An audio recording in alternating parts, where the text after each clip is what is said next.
Well, my name is Anthony Coughlin.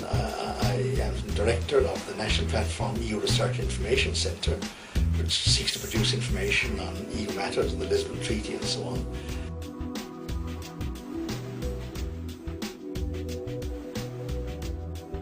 Well, the Treaty of Lisbon gives the European Union its own constitution for the first time.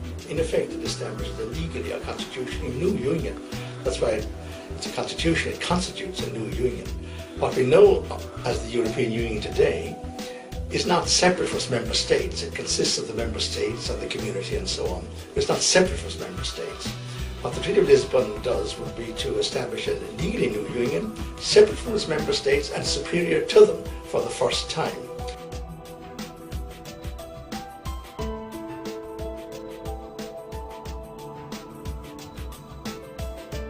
The Article 1 of the Treaty on European Union is amended to state that the Union, this new Union, will be founded on the present treaty and on the Treaty on the Function of the European Union. And these two treaties shall have the same legal value. The Union shall replace and succeed the European Community. That's Article 1. And that's clearly a new Union, separate from its member states for the first time. Because if you go to Article 47, you say that the Union shall have legal personality. In other words, it's made a legal actor, a legal person, like a state, for the first time.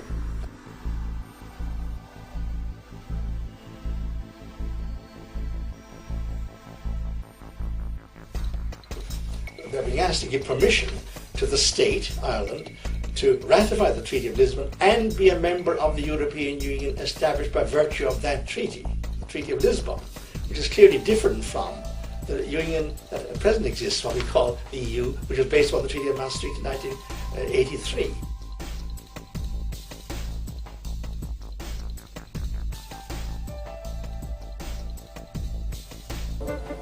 Lisbon sees the EU become a legal entity in its own right, with its own courts, its own lawmakers, its own de facto cabinet, its own president, its own Minister for Foreign Affairs, even its own diplomatic corps.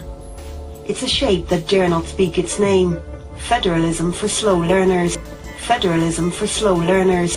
Federalism for slow learners. But shh, don't talk about it.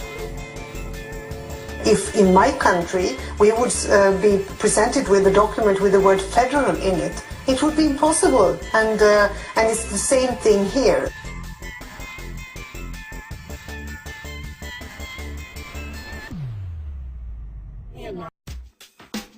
State sovereignty and citizenship is divided between the federal level and the local or regional level. That's true of America, it's true of Germany, federal Germany, and it will be true of the European Union if Lisbon goes through.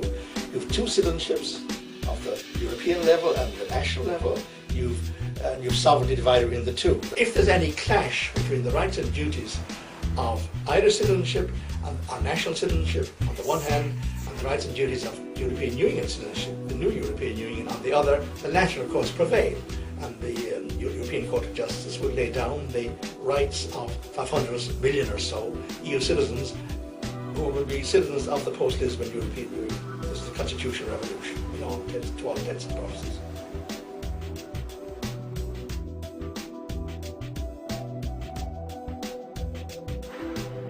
Well, Article 9 deals with citizenship.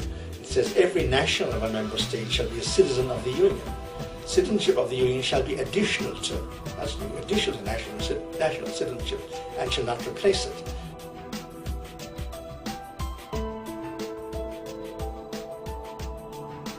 The reason some people call us European citizens at the moment is partly to disguise the fact that this huge change is being made.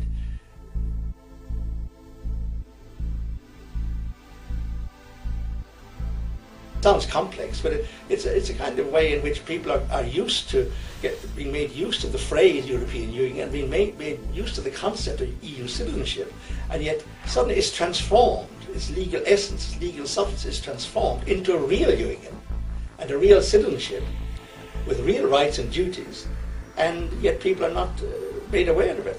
They don't become aware of it until, of course, it's done and it's too late to draw back.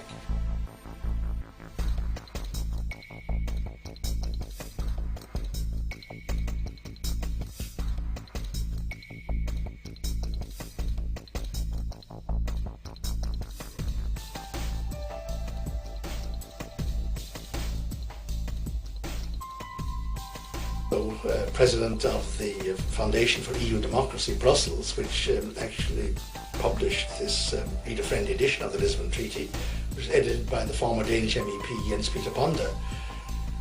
And people are looking for good information and accurate information on the legal issues relating to the Treaty of Lisbon. I would recommend the website euabc.eu.